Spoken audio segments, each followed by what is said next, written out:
welcome to another episode of Art Life. Today I'm going to be talking about how to stretch a canvas. I'm Jessie.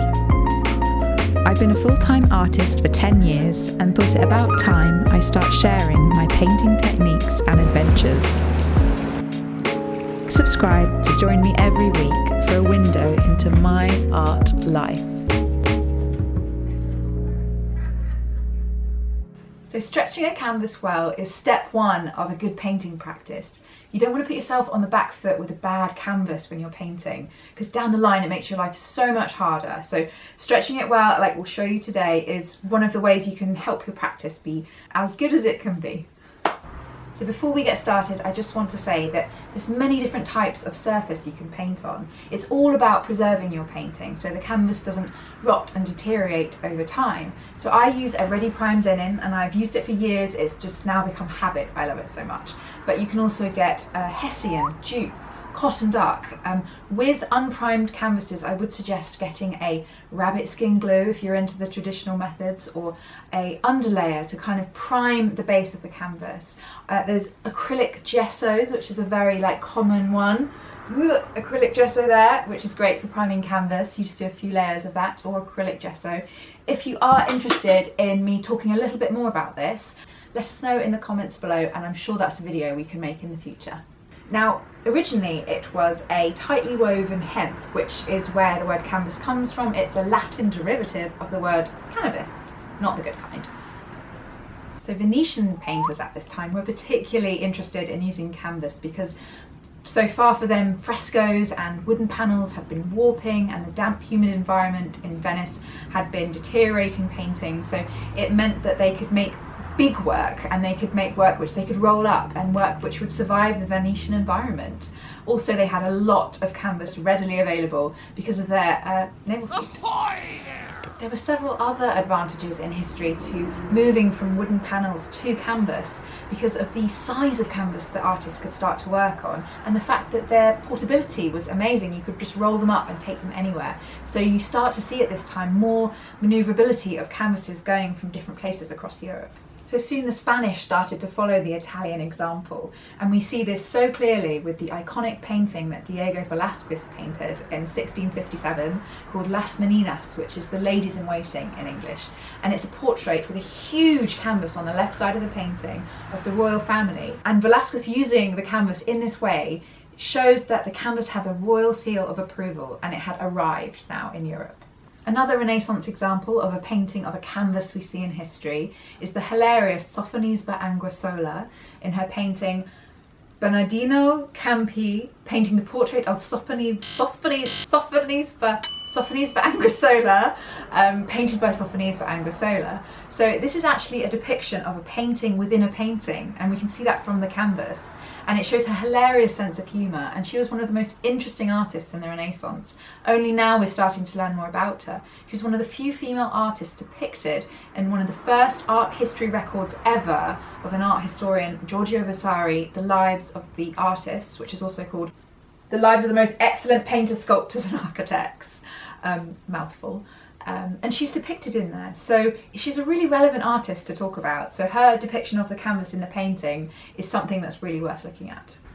So let's skip ahead a few hundred years to the groovy 60s, where we see spatialism take off in art with Lucio Fontana's Waiting, which is a spatial concept, and he depicts a raw canvas slashed down the middle, and that was the art. And it confused critics at the time, and I thought it was relevant to talk about in regards to canvas and stretching, because it's a beautiful surface, it's perfectly stretched, and then he just destroys it. And he was more interested in the slashy stabbing and making this hole, but I'm more interested in the canvas for today's video, and I just thought it was perfect to refer to. So why am I boring you with loads of facts about canvas? It's so you understand the journey of the medium. It's so interesting when you know, when you're working on a painting, where it's come from and how it's got to you. So maybe when you're working on your canvas and you've stretched it, you'll think, this started in Venice. So on the subject of making canvases, Rafe is actually going to make this one because he does make perfect canvases. Don't tell him I told you that. And he's going to be showing you how to do that now. So, right, so stretching a canvas. This is the way that I do it. I've been doing it for a couple of years now, seeing as Jessie's wanted me to do it, and I do it better than she does apparently. So I start out with the stretcher, and you get your tape measure, and before you even measure out the canvas, or in our case we're using linen, pre-primed linen, you need to make sure that it's square.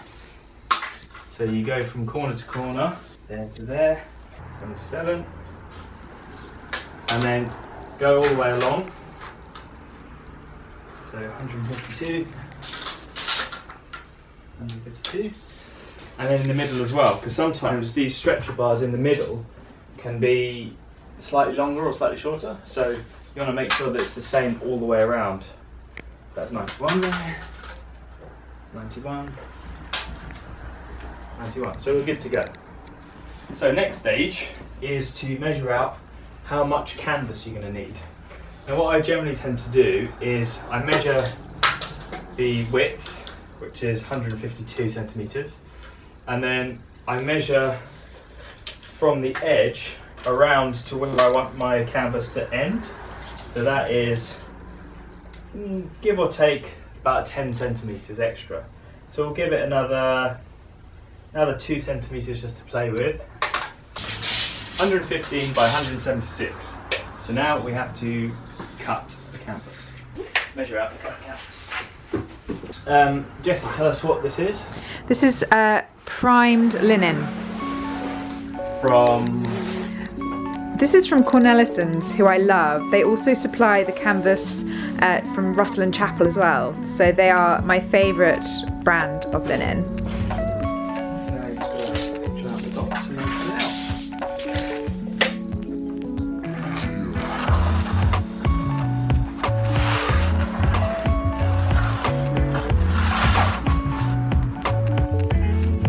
So notice that I've cut it with the primed side up, so that we're not putting pressure on it or like crawling around over it or cutting it with the nice fancy side down. And it's always a very good idea to hoover the carpet that you're doing it on for, or if if it's a small enough piece and you've got a big enough table, it's much easier to do it up at waist height.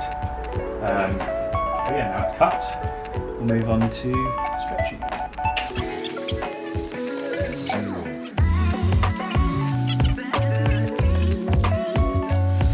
The tools that you're going to need are a staple gun. This is my new one, it's really fancy, it's lovely. So a staple gun that can do some really decent sized staples. These ones are pretty gnarly, as you can probably see. Just in case you go wrong, this is a staple puller, which goes in, presses down, and then removes the staples. Obviously. And then stretcher pliers. These are really, really handy, and I definitely recommend that you buy some of these to put in your kit. And then, handy tape measure. So, first thing first is that you start off in the centre of the canvas. Well, this is how I do it anyway. You start in the centre of the canvas, pull it tight so that you have a nice stretch over the side here, and then rather than going this way or this way, go at a 45-degree angle and put in one. The reason why you go at a 45-degree angle is because the way that a staple is designed is that it has sharp edges on the side of each prong, and that if you put it at 45 degrees, you're giving it the best amount of tension across the forces that go this way. And then you want to go over to the other side. Like this.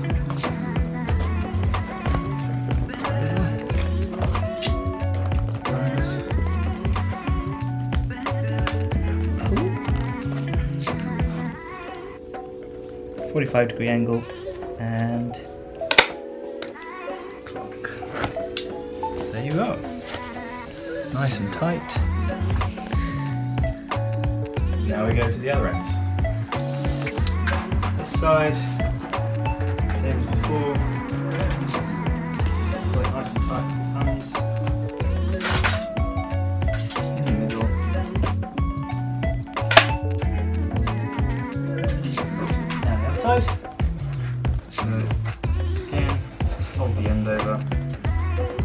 pliers, stretch pliers, stretching pliers, and then pull, get it right.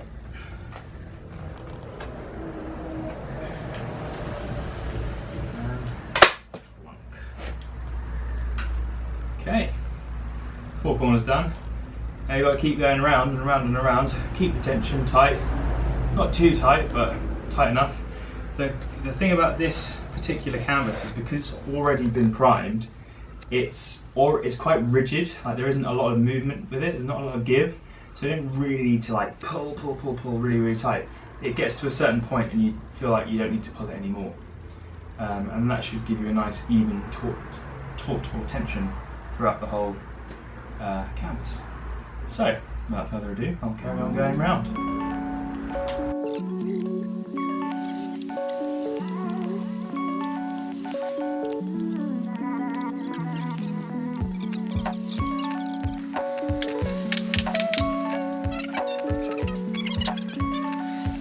So you might be wondering what these little holes are in the corners, all over here. Right, I'll zoom into one so people can see. Okay.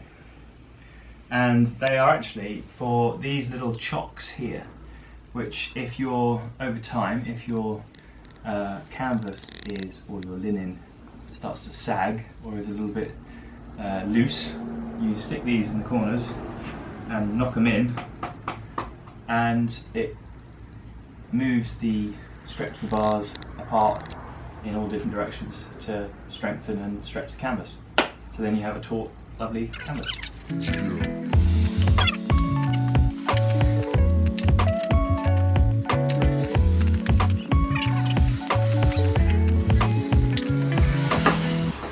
Men used to hunt.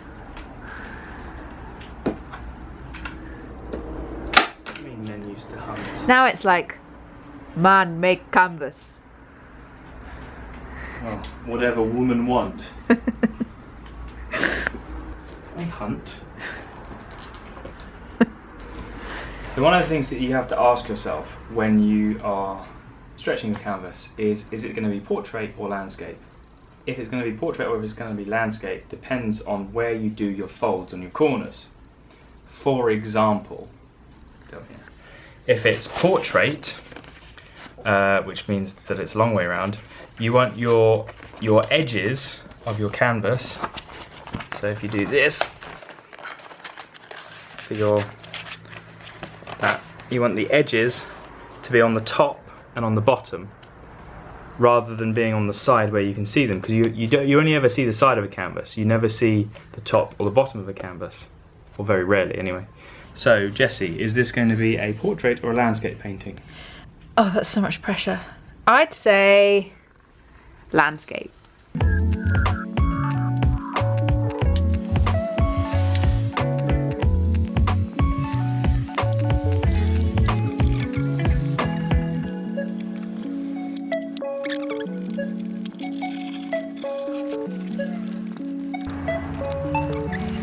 We have final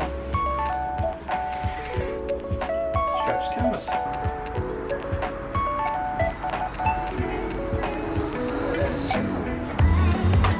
you've got any questions, put them in the comments below and we'll do our best to answer them. Obviously there's lots of ways that you can stretch a canvas. This is just the way that we do it. So if you want to use this way, then be my guest. It works out for us pretty well.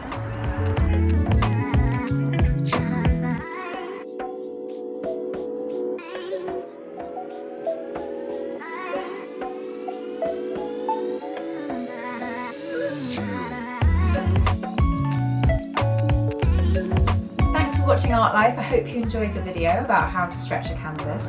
If it's not clear already, I am a landscape painter, and if you're keen to see some more of my work, you can find me on Instagram at JessOliverArt, and my website is jessoliver.co.uk, where you can get updates of my work there.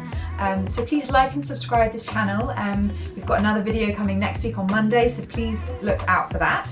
And there'll be some links below to all the research I was doing about canvas if you're interested on learning more.